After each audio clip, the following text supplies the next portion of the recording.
ದೆಹಲಿಯ ಮಾಜಿ ಮುಖ್ಯಮಂತ್ರಿ ಅರವಿಂದ್ ಕೇಜ್ರಿವಾಲ್ ಈಗ ನ್ಯಾಯಾಂಗಕ್ಕೆ ಸಡ್ಡು ಹೊಡೆದು ನಿಂತಿದ್ದಾರೆ. ವಿಚಾರಣೆಗೆ ಬರೋದಿಲ್ರಿ, ಅದೇನು ಮಾಡ್ಕೋತೀರೋ ಮಾಡ್ಕೋಬೋದು, ನನಗೆ ಈ ಜಡ್ಜ್ ಬೇಡ, ಈ ಜಡ್ಜ್ ನ್ಯಾಯಸಮ್ಮತವಾದಂತಹ ತೀರ್ಪನ್ನು ಕೊಡ್ತಾರೆ ಅನ್ನುವಂಥ ವಿಶ್ವಾಸ ನನಗಿಲ್ಲ, ಹಾಗಾಗಿ ಈ ಜಡ್ಜ್ ಈ ಕೇಸ್ನಿಂದ ವಾಪಸ್ ಹೋಗಬೇಕು.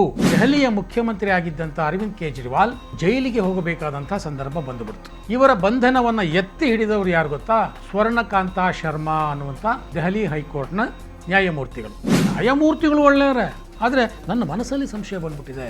ಹಾಗಾಗಿ ನ್ಯಾಯಮೂರ್ತಿಗಳು ಈ ಕೇಸಿಂದ ಹಿಂದೆ ಸರಿಬೇಕು. ಎಲ್ಲ ಇನ್ಫ್ಲೂಯೆನ್ಷಿಯಲ್ ಆರೋಪಿಗಳು ಸಹ ಮುಂದಿನ ದಿನಗಳಲ್ಲಿ ನನಗೆ ಈ ಜಡ್ಜ್ ಬೇಡ, ನನಗೆ ಆ ಜಡ್ಜ್ ಬೇಡ ಅನ್ನುವಂಥ ರೆಕ್ಯೂಸಲ್ ಪಿಟಿಷನ್ ಹಾಕೋದಕ್ಕೆ ಇದು ಅವಕಾಶ ಆಗುತ್ತೆ. ನಾಟಕಗಳ ಸರದಾರ ಅಂದರೆ ಅದು ಅರವಿಂದ್ ಕೇಜ್ರಿವಾಲ್. ಏನದು ಈಗಿನ ಲೇಟೆಸ್ಟ್ ಡ್ರಾಮಾ? ಸ್ನೇಹಿತರೆ ನಮಸ್ಕಾರ, ಹೊಸದಿಗಂತ ಡಿಜಿಟಲ್ ಚಾನೆಲ್ಗೆ ಸ್ವಾಗತ. ದೆಹಲಿಯ ಮಾಜಿ ಮುಖ್ಯಮಂತ್ರಿ ಅರವಿಂದ್ ಕೇಜ್ರಿವಾಲ್ ಈಗ ನ್ಯಾಯಾಂಗಕ್ಕೆ ಸಡ್ಡು ಹೊಡೆದು ನಿಂತಿದ್ದಾರೆ. ತಮ್ಮ ವಿರುದ್ಧದ ಕೇಸ್ನಲ್ಲಿ ತಾವು ವಿಚಾರಣೆಗೆ ಬರೋದಿಲ್ರಿ, ಅದೇನು ಮಾಡ್ಕೋತೀರೋ ಮಾಡ್ಕೋಗಿ, ಈಗಿರುವಂಥ ಈ ಜಡ್ಜ್ ಮೇಲೆ ನನಗೆ ನಂಬಿಕೆ ಇಲ್ಲ, ಇವರು ನನ್ನ ಪರವಾಗಿ ನ್ಯಾಯ ಕೊಡ್ತಾರೆ ಅನ್ನುವಂಥ ಒಂದು ವಿಶ್ವಾಸ ನನಗಿಲ್ಲ, ಇವರು RSS ಪರವಾದ ವ್ಯಕ್ತಿ, ಹಾಗಾಗಿ ನಾನು ಇವರು ನಡೆಸುವಂತಹ ವಿಚಾರಣೆಗೆ ಬರೋದಿಲ್ಲ, ಬೇಕಾದರೆ ನ್ಯಾಯಾಂಗ ನಿಂದನೆ ಕೇಸ್ ಹಾಕ್ಕೊಳ್ಳಿ, ನಾನು ಅದನ್ನು ಸುಪ್ರೀಂ ಕೋರ್ಟ್ನಲ್ಲಿ ಎದುರಿಸ್ತೀನಿ, ನಾನಂತೂ ಈ ವಿಚಾರಣೆಗೆ ಬರೋದಿಲ್ಲ, ಅದೇನು ತೀರ್ಪು ಕೊಡ್ತೀರೋ ಕೊಡಿ. ಈ ರೀತಿಯ ಒಂದು ಹೊಸ ಡ್ರಾಮಾವನ್ನು ಅರವಿಂದ್ ಕೇಜ್ರಿವಾಲ್ ಶುರು ಮಾಡಿದ್ದಾರೆ. ನಾನು ಇದನ್ನು ಡ್ರಾಮಾ ಅಂತ ಯಾಕೆ ಹೇಳ್ತಾ ಇದ್ದೀನಿ ಅಂತಂದರೆ, ಅವರ ಹಳೆಯ 2 ಹೇಳಿಕೆಗಳನ್ನು ನಾನು ಇವತ್ತು ನಿಮ್ಮ ಮುಂದೆ ಇಡೋನಿದ್ದೇನೆ. ಅವರು ದೆಹಲಿ ಮುಖ್ಯಮಂತ್ರಿಯಾಗಿ 10 ವರ್ಷಗಳ ಕಾಲ ಅಧಿಕಾರ ನಡೆಸಿದ್ದನ್ನು ನೀವೆಲ್ಲ ನೋಡೇ ಇದ್ದೀರಿ. ಅವರು ಮುಖ್ಯಮಂತ್ರಿ ಆಗೋದಕ್ಕೆ ಮುಂಚೆ ಅಣ್ಣಾ ಹಜಾರೆಯವರ ಧರಣಿಯಲ್ಲಿ ಪಾಲ್ಗೊಂಡಿದ್ದರು. ಅದೊಂದು ದೊಡ್ಡ ಹೋರಾಟ ಇಡೀ ದೇಶಾದ್ಯಂತ ಸದ್ದು ಮಾಡಿತ್ತು. ಆಗ ಒಂದು ಸಂದರ್ಶನದಲ್ಲಿ ಹೇಳಿದರು ಅರವಿಂದ್ ಕೇಜ್ರಿವಾಲ್, ಆ ಒಂದು ತುಣುಕನ್ನು ನೀವು ನೋಡ್ಕೊಂಡು ಬನ್ನಿ. What about your own political ambitions? Some people are suggesting now that Arvind Kejriwal has political ambitions. Arvind Kejriwal is from Hisar. What is happening in Hisar is a indirect manifestation of Arvind Kejriwal's own political ambitions, which are coming to the surface now. Arnab, I have made it very clear, and I am again making it very clear on your channel, on your program today. I will never fight elections in my life, and I don't want to hold any post in my life. I have no political ambitions. ನೋಡಿದ್ರಲ್ಲ, ನಾನು ಯಾವತ್ತೂ ರಾಜಕೀಯಕ್ಕೆ ಬರಲ್ಲ, ನನಗೆ ರಾಜಕೀಯದ ಆಸೆನೇ ಇಲ್ಲ, ನನಗೆ ಯಾವ ಅಧಿಕಾರನೂ ಬೇಡ, ನಂದೇನಿದ್ರೂ ಭ್ರಷ್ಟಾಚಾರದ ವಿರುದ್ಧ ಹೋರಾಟ ಅಂತ ಅವತ್ತು ಅರವಿಂದ್ ಕೇಜ್ರಿವಾಲ್ ಹೇಳಿದರು. ಆದರೆ ಮುಂದೇನಾಯಿತು? ಅವರು ಮುಖ್ಯಮಂತ್ರಿ ಆದರು. ಮುಖ್ಯಮಂತ್ರಿ ಸ್ಥಾನ ಉಳಿಸ್ಕೊಳ್ಳೋದಕ್ಕೆ ಏನೇನೆಲ್ಲ ಪ್ರಯತ್ನವನ್ನು ಮಾಡಿದರು. ಅವರ ಅಧಿಕಾರ ಲಾಲಸೆಯಿಂದ ಅವರ ಜೊತೆ ಇದ್ದಂಥ ಎಲ್ಲ ನಾಯಕರು ಹೇಗೆ ಅವರಿಂದ ದೂರ ಆದರು, ಇದೆಲ್ಲವನ್ನು ನೋಡಿದೆ. ಇನ್ನು 2ನೆಯ ಒಂದು ಹೇಳಿಕೆ, ಅವರ ಹೇಳಿಕೆ, ಅದನ್ನು ನೋಡ್ಕೊಂಡು ಬನ್ನಿ. इतना लड़ते हैं हम आपस में, इतना लड़ते हैं, क्या जरूरत है लड़ने की? अभी आजकल मैं देख रहा हूं जुडिशरी से लड़ रहे हैं. बताओ, जुडिशरी से लड़ने की, जजों से लड़ने की क्या जरूरत है यार? ये अच्छा संदेश नहीं जाता पूरे देश के अंदर. तो कल कोर्ट में कहते हैं हमें जज बदलना है. सोचो इनकी हिम्मत कि हमें इस जज के ऊपर भरोसा नहीं है, ये ज्यादा क्वेश्चन पूछता है, जज बदलो. ये क्या हो रहा है इस देश के अंदर? ऐसे देश आगे बढ़ेगा? ನೋಡಿ, ಇಲ್ಲಿ ಅರವಿಂದ್ ಕೇಜ್ರಿವಾಲ್ ಹೇಳ್ತಾ ಇದ್ದಾರೆ, ಅಯ್ಯಯ್ಯಯ್ಯೋ ಎಂಥ ಕಾಲ ಬಂದ್ರಿ, ಜಡ್ಜ್ ವಿರುದ್ಧನೇ ಆರೋಪ ಮಾಡ್ತಾ ಇದ್ದಾರೆ, ಜಡ್ಜನ್ನೇ ಬದಲಾಯಿಸಲಿ ಅಂತ ಇದ್ದಾರೆ. ಇದು ಎಂಥ ಕಾಲನಪ್ಪ, ಇಂಥವರಿಗೆಲ್ಲ ನಾವು ಮಣೆ ಹಾಕಬೇಕಾ ದೇಶದಲ್ಲಿ ಇಂಥವರು ಇದ್ದಾರಾ? ಅಯ್ಯಯ್ಯೋ ಎಂಥ ಕಾಲ ಬಂತು. ಈ ಥರ ತಮ್ಮ ಕಳಕಳಿಯನ್ನು ಅವರು ವ್ಯಕ್ತಪಡಿಸ್ತಾ ಇದ್ದಾರೆ. ಹಾಗೆ ಕಳಕಳಿ ವ್ಯಕ್ತಪಡಿಸಿದವರೇ ಇವತ್ತು ಸ್ವರ್ಣಕಾಂತ ಶರ್ಮಾ ಅವರ ವಿರುದ್ಧ ತೊಡೆ ತಟ್ಟಿ ನಿಂತಿದ್ದಾರೆ. ನನಗೆ ಈ ಜಡ್ಜ್ ಬೇಡ, ಈ ಜಡ್ಜ್ ನ್ಯಾಯಸಮ್ಮತವಾದಂಥ ತೀರ್ಪನ್ನು ಕೊಡ್ತಾರೆ ಅನ್ನುವಂಥ ವಿಶ್ವಾಸ ನನಗಿಲ್ಲ, ಇವ್ರ ಮೇಲೆ ನನ್ನ ಮನಸ್ಸಲ್ಲಿ ಒಂದು ಸಂಶಯ ಇದೆ, ಹಾಗಾಗಿ ಈ ಜಡ್ಜ್ ಈ ಕೇಸ್ನಿಂದ ವಾಪಸ್ ಹೋಗಬೇಕು ಅನ್ನುವಂಥ ಒಂದು ಮನವಿಯನ್ನು ಅರವಿಂದ್ ಕೇಜ್ರಿವಾಲ್ ಮಾಡಿದರು. ಇದು ಏನು ಕೇಸು, ಏನೇನಾಯಿತು, ಯಾರು ಅದು ಜಡ್ಜು, ಅವ್ರು ಕೊಟ್ಟ ತೀರ್ಪುಗಳೇನು, ಅರವಿಂದ್ ಕೇಜ್ರಿವಾಲ್ ಯಾಕೆ ಈ ರೀತಿಯ ರೆಕ್ಯೂಸಲ್ ಪಿಟಿಷನನ್ನು ಹಾಕಿದ್ರು, ಇದೆಲ್ಲವನ್ನು ಡೀಟೇಲ್ ಆಗಿ ಹೇಳ್ತೀನಿ. ಅದಕ್ಕೆ ಮುಂಚೆ ನಮ್ಮ ಚಾನಲನ್ನು ನೀವು ಸಬ್ಸ್ಕ್ರೈಬ್ ಮಾಡ್ಕೊಳ್ಳಿಲ್ಲ ಅಂದರೆ ದಯವಿಟ್ಟು ಸಬ್ಸ್ಕ್ರೈಬ್ ಮಾಡ್ಕೊಳ್ಳಿ. ಈ ವಿಡಿಯೋವನ್ನು ಸಂಪೂರ್ಣ ನೋಡಿ, ಲೈಕ್ ಮಾಡಿ, ಕಮೆಂಟ್ ಮಾಡಿ ಮತ್ತು ಶೇರ್ ಮಾಡಿ.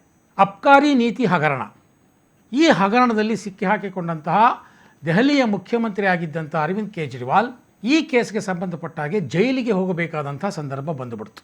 ಇಡಿ ಅವರನ್ನು ಬಂಧಿಸಿತ್ತು. ಆಗ ಇವರ ಬಂಧನವನ್ನು ಎತ್ತಿ ಹಿಡಿದವರು ಯಾರು ಗೊತ್ತಾ? ಸ್ವರ್ಣಕಾಂತ ಶರ್ಮಾ ಅನ್ನುವಂಥ ದೆಹಲಿ ಹೈಕೋರ್ಟ್ನ ನ್ಯಾಯಮೂರ್ತಿಗಳು. ಆಕೆ ಇವರನ್ನು ಬಂಧಿಸಿದ್ದು ಸರಿ ಇದೆ ಅನ್ನುವಂಥ ತೀರ್ಪು ಕೊಟ್ಟರು. ಅದಾದ ನಂತರದಲ್ಲಿ ನಿಮಗೆ ಗೊತ್ತೇ ಇದೆ ಏನೇನೆಲ್ಲ ಡ್ರಾಮಾಗಳು ನಡೀತು ಅಂತ. ಜೈಲಲ್ಲಿ ಇದ್ಕೊಂಡೇ ನಾನು ಆಡಳಿತ ನಡೆಸ್ತೀನಿ ಮುಖ್ಯಮಂತ್ರಿಯಾಗಿ ಅಂತ ಅರವಿಂದ್ ಕೇಜ್ರಿವಾಲ್ ಜೈಲಿಗೆ ಅಧಿಕಾರಿಗಳನ್ನು ಕರೆಸ್ಕೊಳ್ಳೋದು, ಅಲ್ಲೇ ಮಾತಾಡೋದು, ಅಲ್ಲೇ ಮೀಟಿಂಗ್ ಮಾಡೋದು. ಆಗ ಅದಕ್ಕೂ ಸಹ ತಡೆ ಬಿತ್ತು ಇದೇ ನ್ಯಾಯಾಧೀಶರು ಸ್ವರ್ಣಕಾಂತ ಶರ್ಮಾ ಅವರು ಜೈಲಿನಿಂದ ಆಡಳಿತ ನಡೆಸೋದಕ್ಕೆ ಫುಲ್ ಸ್ಟಾಪ್ ಇಟ್ಟರು. ಇದು ಸುತರಾಮ್ ಇಂಥದ್ದು ನಡೀಬಾರ್ದು ಅನ್ನುವಂಥದ್ದನ್ನು ಇದೇ ನ್ಯಾಯಮೂರ್ತಿ ಸ್ವರ್ಣಕಾಂತ ಶರ್ಮಾ ಹೇಳಿದ್ರು. ಜೈಲಲ್ಲಿ ಇದ್ಕೊಂಡು ಸಹಿ ಹಾಕೋದು ಅಂದರೆ ಏನ್ರಿ ಅರ್ಥ? ಒಂದು ನೈತಿಕತೆ ಅನ್ನೋದು ಇರುತ್ತಲ್ವ, ನೈತಿಕತೆಯ ಆಧಾರದ ಮೇಲೆ ಹೋರಾಟ ಮಾಡಿ ಬಂದಂಥ ಕೇಜ್ರಿವಾಲ್ ಅವತ್ತು ಎಂತೆಂಥ ಡ್ರಾಮಾ ಆಡಿದರು. ಈಗ ಅದೇ ಸ್ವರ್ಣಕಾಂತ ಶರ್ಮಾ ಅವರ ಪೀಠದ ಮುಂದೆ ಮತ್ತೊಂದು ಕೇಸ್ ಅರವಿಂದ್ ಕೇಜ್ರಿವಾಲ್ದು ಬಂತು. ಅದು ಏನು ಕೇಸು? ಲೋಯರ್ ಕೋರ್ಟ್ನಲ್ಲಿ ಅಂದರೆ ರೌಸ್ ಅವೆನ್ಯೂ ಕೋರ್ಟ್ನಲ್ಲಿ ಅಬಕಾರಿ ನೀತಿಗೆ ಸಂಬಂಧಪಟ್ಟ ಹಾಗೆ ಅರವಿಂದ್ ಕೇಜ್ರಿವಾಲ್ ಅವರು ದೋಷಮುಕ್ತರು ಅಂತ ತೀರ್ಪು ಕೊಟ್ಟುಬಿಡ್ತು. ಇದನ್ನು ಪ್ರಶ್ನಿಸಿ ಇಡಿ ಮತ್ತು CBI ದೆಹಲಿ ಹೈಕೋರ್ಟ್ಗೆ ಮೇಲ್ಮನವಿ ಸಲ್ಲಿಸಿದರು. ಅರವಿಂದ್ ಕೇಜ್ರಿವಾಲ್ ಅವರನ್ನು ಮತ್ತೆ ವಿಚಾರಣೆ ನಡೆಸೋದಕ್ಕೆ ಅವಕಾಶ ಕೊಡಿ ಅಂತ. ಆ ಕೇಸು ಮತ್ತೆ ಸ್ವರ್ಣಕಾಂತ ಶರ್ಮಾ ಅವರ ಪೀಠದ ಮುಂದೆಯೇ ಬಂತು. ನ್ಯಾಯಾಂಗದ ವ್ಯವಸ್ಥೆಯನ್ನು ಗೌರವಿಸಬೇಕು ಅಂತ ಗೊಡ್ಡು ಭಾಷಣ ಹೊಡೆದಿದ್ದರು ಹಿಂದೆ ಅರವಿಂದ್ ಕೇಜ್ರಿವಾಲ್. ಅವರು ಮಾಡಿದ್ದು ಅದನ್ನೇ. ನನಗೆ ಈ ನ್ಯಾಯಾಧೀಶರ ಮೇಲೆ ನಂಬಿಕೆ ಇಲ್ಲ. ಈ ನ್ಯಾಯಾಧೀಶರು RSS ಬೆಂಬಲಿತ ವಕೀಲರ ವೇದಿಕೆಯಲ್ಲಿ ಸಭೆಯಲ್ಲಿ ಪಾಲ್ಗೊಂಡಿದ್ದರು. RSS ಅನ್ನೋದು ನಾನು ವಿರೋಧಿಸುವಂಥ ಒಂದು ಸೈದ್ಧಾಂತಿಕ ವೇದಿಕೆ. ನನ್ನ ಮೇಲೆ ಹಾಕಿರುವ ಕೇಸು ರಾಜಕೀಯ ಪ್ರೇರಿತ. ಹಾಗಾಗಿ ಈ ಜಡ್ಜಿಂದ ನನಗೆ ನ್ಯಾಯ ಸಿಗುತ್ತೆ ಅನ್ನುವಂಥ ನಂಬಿಕೆ ಇಲ್ಲ. ನನ್ನ ಮನಸ್ಸಿನಲ್ಲಿ ಏನೋ ಒಂದು ಸಂಶಯ ಬಂದ್ಬಿಟ್ಟಿದೆ.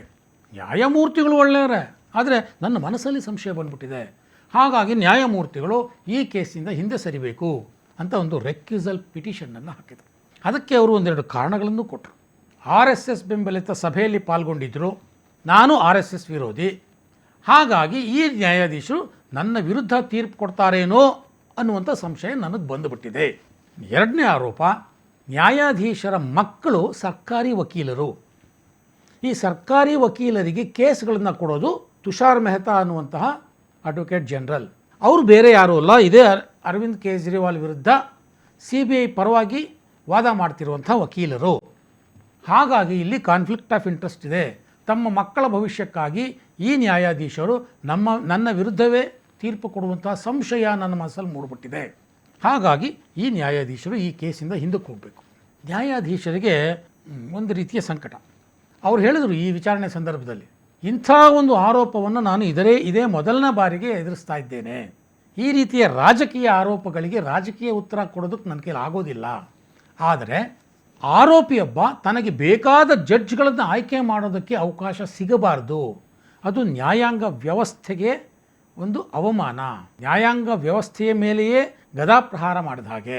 ಒಂದು ವೇಳೆ ನಾನು ರೆಕ್ಯೂಸಲ್ಗೆ ಒಪ್ಕೊಂಡು ಬಿಟ್ಟರೆ, ಅಂದರೆ ಕೇಸಿಂದ ಹಿಂದೆ ಸರಿದು ಬಿಟ್ಟರೆ, ಆಗ ನಾನು ಮನಸ್ಸಿನಲ್ಲಿ ಪಕ್ಷಪಾತದ ಧೋರಣೆಯನ್ನು ಇಟ್ಕೊಂಡಿದ್ದೆ ಅಂತ ಆಗುತ್ತೆ. ಮುಂದಿನ ದಿನಗಳಲ್ಲಿ ಇದು ಪೆಂಡೋರಾಸ್ ಬಾಕ್ಸ್ ಓಪನ್ ಮಾಡಿಬಿಡುತ್ತೆ. ಎಲ್ಲ ಇನ್ಫ್ಲೂಯೆನ್ಷಿಯಲ್ ಆರೋಪಿಗಳು ಸಹ ಮುಂದಿನ ದಿನಗಳಲ್ಲಿ ನನಗೆ ಈ ಜಡ್ಜ್ ಬೇಡ, ನನಗೆ ಆ ಜಡ್ಜ್ ಬೇಡ ಅನ್ನುವಂಥ ರೆಕ್ಯೂಸಲ್ ಪಿಟಿಷನ್ ಹಾಕೋದಕ್ಕೆ ಇದು ಅವಕಾಶ ಆಗುತ್ತೆ. ಹಾಗಾಗಿ ನಾನು ರೆಕ್ಯೂಸ್ ಆಗೋದಿಲ್ಲ, ಈ ಕೇಸನ್ನು ನಾನೇ ಮುಂದುವರಿಸ್ತೇನೆ ಅನ್ನುವಂಥ ದೃಢ ನಿರ್ಧಾರವನ್ನು ನ್ಯಾಯಮೂರ್ತಿ ಸ್ವರ್ಣಕಾಂತ್ ಶರ್ಮಾ ಅವರು ಮಾಡಿದ್ರು. ಒಂದು ವೇಳೆ ಅವರೇನಾದ್ರು ರೆಕ್ಯೂಸ್ ಆಗಿಬಿಟ್ಟಿದ್ದರೆ ಏನಾಗ್ತಿತ್ತು ಗೊತ್ತಾ ಸ್ನೇಹಿತರೆ? ಮುಂದಿನ ದಿನಗಳಲ್ಲಿ ಕಾರಣಗಳನ್ನು ಹುಡ್ಕೋದು, ನೆಪ ಹುಡ್ಕೋದು ಆರೋಪಿಗಳಿಗೆ ದೊಡ್ಡದೇನೂ ಅಲ್ಲ.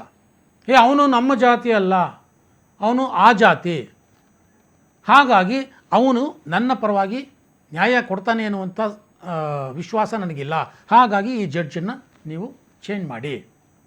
ಅವನು ದೇವಸ್ಥಾನಕ್ಕೆ ಹೋಗ್ತಾನೆ, ನಾನು ದೇವರನ್ನು ನಂಬಿಕೆ ಇಲ್ಲ, ಹಾಗಾಗಿ ಅವನು ನನ್ನ ವಿರುದ್ಧ ತೀರ್ಪು ಕೊಡ್ತಾನೆ ಅನ್ನೋ ಸಂಶಯ ನನಗಿದೆ, ಈ ಜಡ್ಜನ್ನು ಚೇಂಜ್ ಮಾಡಿ. ಈ ಥರದ ನೆಪಗಳನ್ನು ಹುಡುಕಿ ಜಡ್ಜ್ಗಳನ್ನು ಚೇಂಜ್ ಮಾಡಿಸುವಂತಹ ಹೊಸದೊಂದು ಟ್ರೆಂಡ್ ಶುರುವಾಗ್ಬಿಟ್ಟಿರ್ತಿತ್ತು. ಅದಕ್ಕೆ ತಡೆ ಹಾಕಿದ್ರು ಸ್ವರ್ಣಕಾಂತ್ ಶರ್ಮಾ ಅವರು. ಏನೇ ಆರೋಪ ಮಾಡಲಿ, ನಾನು ಕಾನೂನುಬದ್ಧವಾಗಿಯೇ ತೀರ್ಪು ಕೊಡ್ತೇನೆ ಮತ್ತು ಈ ಕೇಸ್ನಿಂದ ಹಿಂದೆ ಸರಿಯೋದಿಲ್ಲ ಅಂತ ಅವರು ದೃಢ ನಿರ್ಧಾರ ಮಾಡಿದ್ರು.